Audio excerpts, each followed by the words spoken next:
मित्रों नमस्कार, स्वागत है आपका हिमालनी टीवी यूट्यूब चैनल में। मैं हूं सच्चिदानंद मिश्र। मित्रों, आज फिर मैं एक बार इलेक्शन की ताज़ा गतिविधि यानी कि चुनाव जो हो गई उसका रिजल्ट परिणाम ऐसा आया है, उसमें मधेश की स्थिति और मधेश के एक नेता की स्थिति के बारे में चर्चा कर रहा हूँ। जैसा कि आप सबको मालूम है कि मधेश में एक सबसे बड़ी पार्टी जनता समाजवादी पार्टी के अध्यक्ष की करारी हार हो चुकी है और अध्यक्ष महोदय ने अपने निकटतम प्रतिद्वंदी यानी कि सीके राउत से हार चुके हैं और भारी मतों से इनकी पराजित हुई है। लोगों में, बहुत सारे लोगों में क्या है कि उपेंद्र जी की हार को लेकर खुशी है। वो राउत साहब के जीत से खुशी हो या नहीं हो, लेकिन उनको हार को लेकर मधेश में भी खुशी है और यहाँ काठमांडू वासी भी आश्चर्य में है कि आखिर उपेंद्र यादव हार गया, अब तो मधेश हार चुका। बहुत ही मजबूत व्यक्ति थे उपेंद्र यादव, जब जीत कर आए तो काफ़ी मजबूती थी इनमें। आइए मैं कुछ उपेंद्र जी की पुरानी बातों को याद करता हूँ। उनसे हमारी मुलाकात हुई थी जब वो फोरम में थे। तब मधेसी जन अधिकार फोरम का निर्माण करके मधेश को अधिकार दिलाने के लिए वो अपना संघर्ष जारी किए और उसमें उनको सफलता मिली। उसमें जेल नेल सब हुआ और उसके बाद जब निकले तो मधेश की मांगों को लेकर नेपाल सरकार से काफ़ी लड़ाई करनी पड़ी उनकी और वो इतनी लड़ाई लड़नी पड़ी कि पूरे मधेश में उनको मधेश के मसीहा कहकर जाना जाने लगा। तो आखिर वैसा मधेश की मसीहा उपेंद्र जी की हार क्यों हुई? काहे उनको इतना बड़ा पराजय का चेहरा देखना पड़ा? तो हम इसकी चर्चा अगर करते हैं तो इनमें बहुत सारे गुण भी हैं जो कि इनको ऊपर उठाता है और इनकी इतनी कमजोरी है, इनकी गलती इतनी है कि लास्ट में आकर इनकी पार्टी भी धरातल में चली गई। हालांकि पार्टी इस बार भी 7 सीट ले आई है, लेकिन इनको पराजय का मुंह देखना पड़ा। आइए मैं इनकी चर्चा करता हूं कुछ जाने माने मुद्दों पर।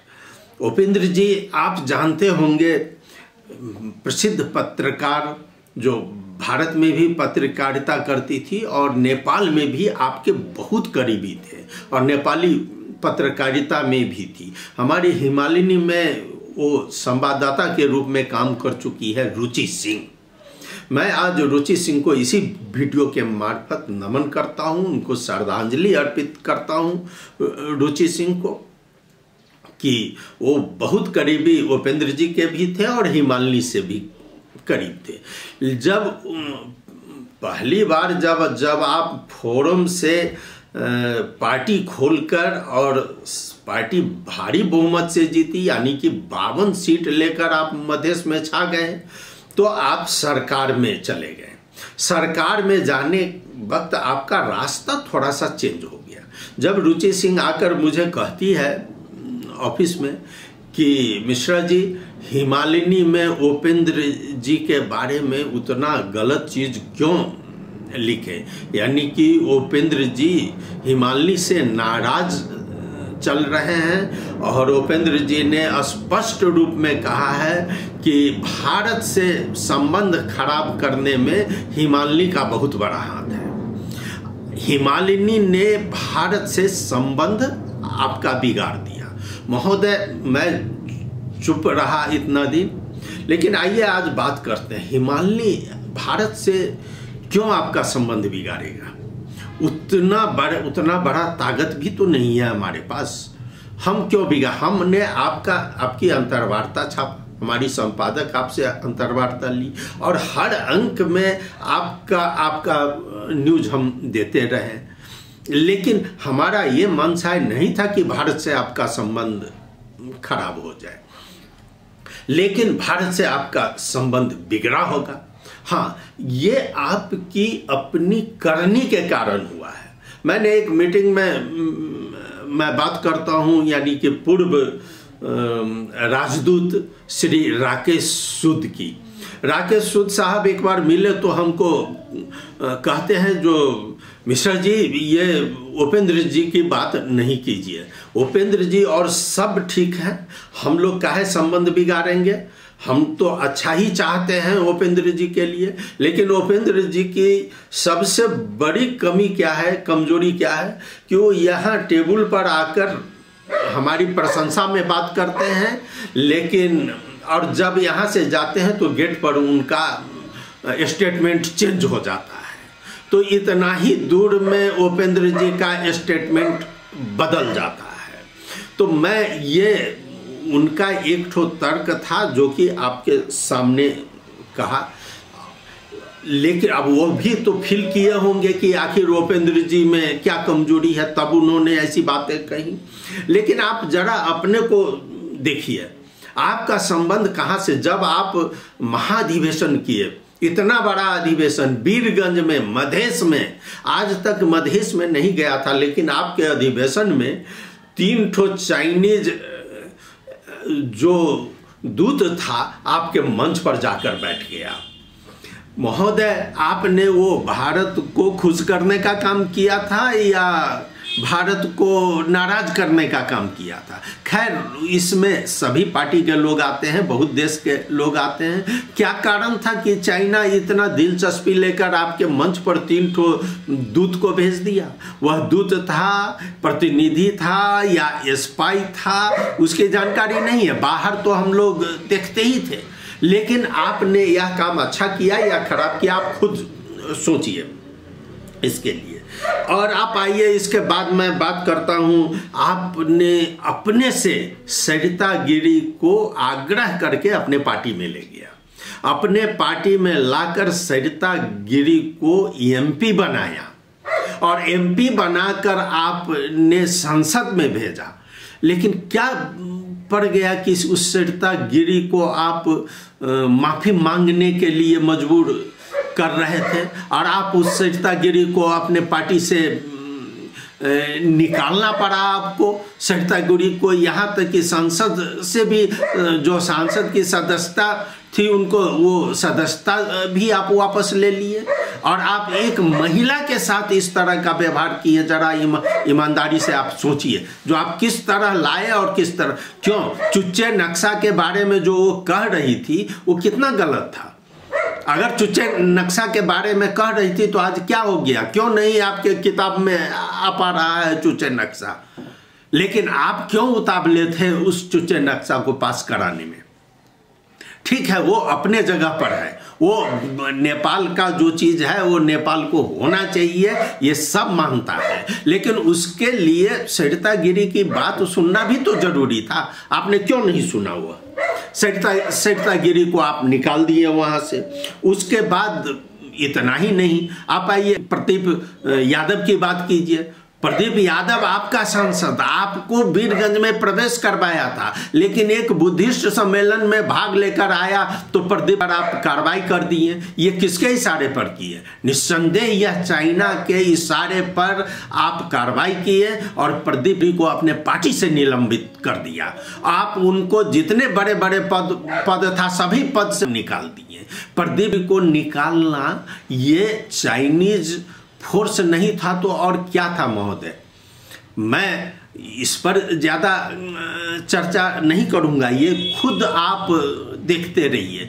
लेकिन आपका इसी तरह बदलता गया, आपका रूट बदलता गया और यही रूट नहीं, आपसे आपके कार्यकर्ता रुष्ट होते चले गए और कार्यकर्ता के समक्ष आपने एक डिक्टेटरशिप की तरह कार्रवाई करना शुरू कर दिया। मैं यह नहीं कह रहा हूं कि आप अपने पुत्र को टिकट क्यों दिए, मैं इसके पक्ष में भी। हर जगह अगर पुत्र काबिल है तो उसको टिकट मिलना जायज था, और वो लड़ा है वहां से विराटनगर से लड़ा है, संघर्ष किया है और कर भी लड़ सकता है। मैं इसके विरोध में नहीं हूं, ये बिल्कुल ठीक है। लेकिन आपने कितने अपने लोगों को दिया और कितने अपने लोगों को किनारा कर दिया। हम बात करते हैं आपके कार्यकर्ता की। कार्यकर्ता के रूप में वीरगंज से शिपू तिवारी आपका ही कार्यकर्ता, केंद्रीय समिति का सदस्य, बाद में उनको केंद्रीय समिति से आप निकाल दिए और एक छोटा सा समिति में रख दिए। उस शिपू तिवारी का कहना था कि सर, जैसे ही हम लोग कुछ कार्यकर्ता लेकर जाते हैं उपेंद्र जी के चेंबर में, तो देखते ही उनका चेहरा लाल हो जाता है। वो कार्यकर्ता लेकर वो सीधे कहने लगते हैं कि आप क्यों आए हैं, आप लोगों को क्षेत्र में रहना चाहिए, आप लोग जाइए क्षेत्र में काम कीजिए, यहाँ कोई जरूरी नहीं है, आप अपनी बात वहीं से बताइए, आप क्यों। तो वह कार्यकर्ता जो आपके पास आता था वो भी ये समझकर चला जाता था कि बाप रे, अब उपेंद्र यादव जी से बात करना बहुत कठिन है। जैसे राजा महाराजा के यहाँ होता था कि लोग बाहर लाइन में लगे हुए हैं दर्शन के लिए, आपके यहाँ यही चीज हो गया। आप कार्यकर्ता में मिलना बिल्कुल ही बंद कर दिए।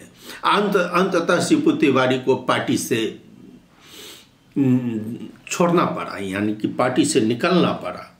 महोदय, केवल इतना ही नहीं, जरा आप ईमानदारी से सोचिए, जो इस बार का चुनाव में आपने बहुत जगह से बहुत लोगों को टिकट दिया, आप ही के कार्यकर्ता सांसद बनने के लिए आपने महाजन यादव को टिकट दिया था धुनखा से। अभी काउंटिंग जारी है, लेकिन आपका ईमान जानता होगा कि महाजन यादव को आपने कितना मदद किया। आज वो क्यों पीछे चल रहा है, तो केवल आपके कारण चल रहा है। उपेंद्र जी, इसको आप ठीक कीजिए। आज उस क्षेत्र में जहां भी जाइए, मैं खुद गया था उस क्षेत्र में, और हर पार्टी आपके जसपा का कार्यकर्ता कर रहा था कि नहीं, हमारा अध्यक्ष ही रघुवीर महासेठ का प्रचार कर रहे हैं।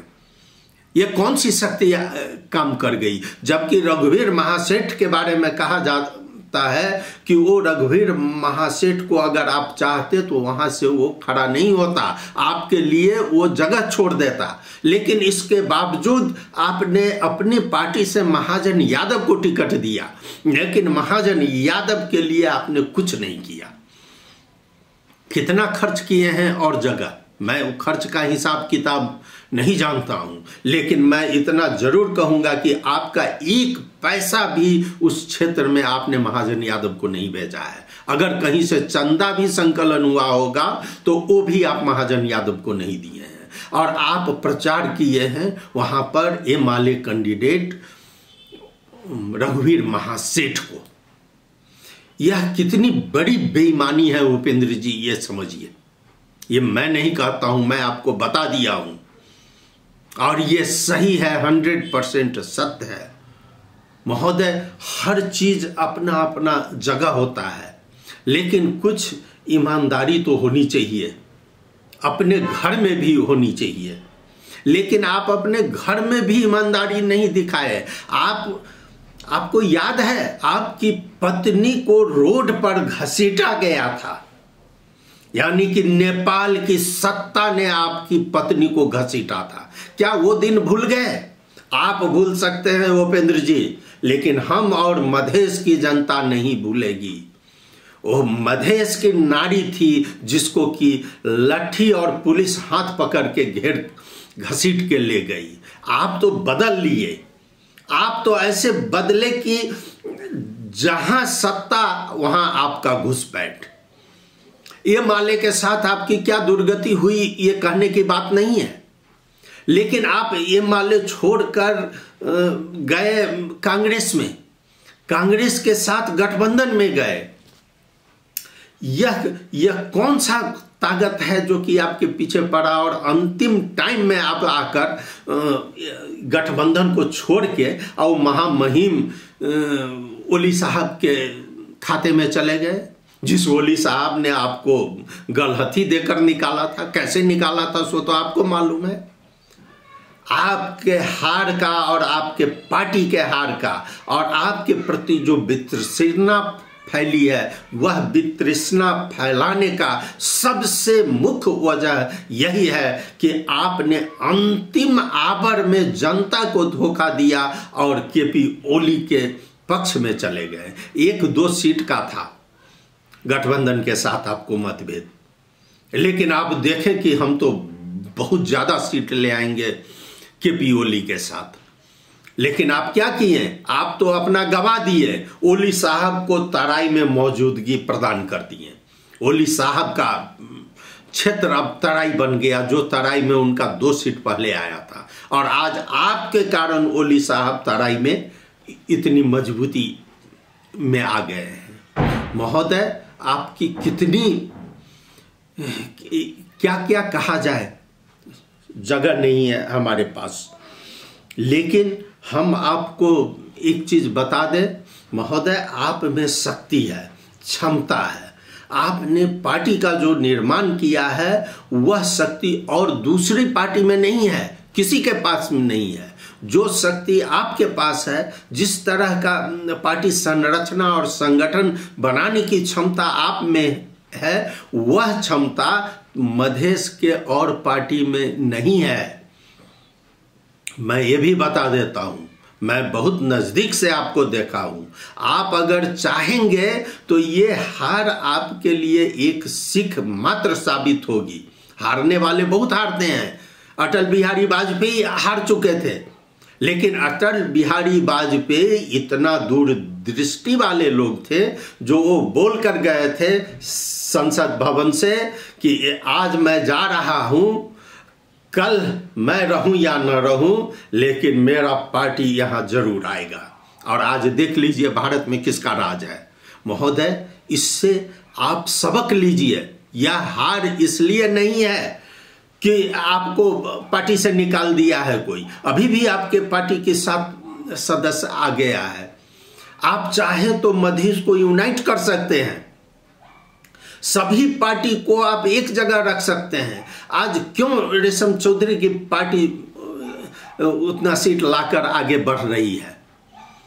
निश्चित रूप से हमारी उसमें कमजोरी है। आपने रेशम चौधरी को छोड़वाने के लिए क्या किया?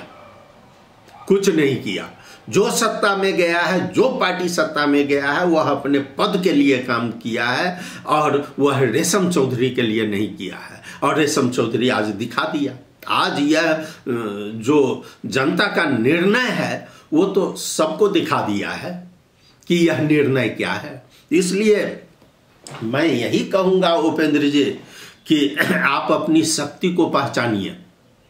आप जब जीते थे, यह आक्रोश आपके प्रति किस लिए है? यह नहीं कि आप बहुत खराब आदमी है, मेरा कोई आपसे दुश्मनी है, ऐसी बात नहीं है। हाँ, दुखी मैं जरूर हूं, मैं दुखी, और लोग खुशी होंगे आपकी हार से, लेकिन मैं बहुत दुखी हूं कि उपेंद्र यादव को जीत कर आना चाहिए। और मैं उस उपेंद्र यादव को देखना चाहता हूं जो फोरम में था, जो जेल में था और जो मधेसी अधिकार के लिए आगे बढ़ा है। उस उपेंद्र यादव को मैं देखना चाहता हूं और मधेश की जनता देखना चाहती है। आज क्या बात है जो एक तो उपेंद्र यादव हार गए हैं, तो आज नेपाली मीडिया देखिए, आज जो लोग आपको बढ़ा रहे थे, जो खुश हो रहे थे, आज वो लोग कितना प्रफुल्लित हो रहे हैं कि मधेश का तो ताकत ही खत्म हो गया। अब तो मधेश छिन्न भिन्न भयो, अब के हुन्छ मधेशमा केही हुँदैन। मधेशमा फेरि उपेंद्र यादव रहन्छ, फिर उपेंद्र यादव आएगा, बशर्ते कि उपेंद्र यादव को थोड़ा सा अपना रास्ता जरूर चेंज करना पड़ेगा। कुछ त्याग दिखाइए आप दूसरों के लिए और कुछ सीखिए, वाजपेयी जी से सीखिए और देखिए जो मजबूती आप में थी वह मजबूती किसी में नहीं है। अरे आपका तो जातीय आधार भी है, जात को हम अलग नहीं कर सकते हैं। इसलिए उपेंद्र जी आपसे विनम्र आग्रह है कि थोड़ा सा रास्ता जरूर चेंज कीजिए और रास्ता चेंज करके आप अपनी उस मजबूत स्थिति में आइए। आज भी आप पद की बार्गेनिंग में नहीं लगिए। आप में पूरे मधेश को यूनाइट करने की क्षमता है। मैंने देखा है कि चुनाव से पहले आपने सर्वे किया है, हर जिला में आप गए हैं, हर जिला से आपको वहाँ की स्थिति आप लेकर आए थे और उस आधार पर आप टिकट भी वितरण किए। लेकिन एक छोटा सा निर्णय जो गठबंधन त्याग करके और जिसको आप पकड़े, वह निर्णय आपको आज इस हालत में ला दिया है। आप कहीं से भी जीत सकते हैं मधेश में, अभी भी आपके पीछे लोग हैं, जन समर्थन है, लेकिन आपको लोगों को विश्वास में लेना पड़ेगा। उपेंद्र जी, आप जनता को विश्वास में लीजिए और फिर से तराई का कमान संभालिए और देखिए आपकी विजय निश्चित होगी और तराई और मधेश में मधेसी पार्टी अलग से शासन करेगा। आज तो छिन्न भिन्न हो गया। कहाँ गए आपके लाल बाबू राउत? आपने बहुत कई बार तो इस्तीफा मांग दिया था। क्या थी जरूरत मांगने की? जब आप नहीं हटा सकते हैं तो इस्तीफा क्यों मांगा आप? जी हां, यहां पर कुछ गलती हुई है। मुझे उम्मीद है कि आप जरूर इसको संभालेंगे और फिर से आप नए सिरे से फिर आगे इलेक्शन में हम आपको देखना चाहते हैं। अभी भी पार्टी आपकी मजबूत पार्टी है और आप उसके अध्यक्ष हैं और रहेंगे। आप चाहें तो बहुत कुछ कर सकते हैं।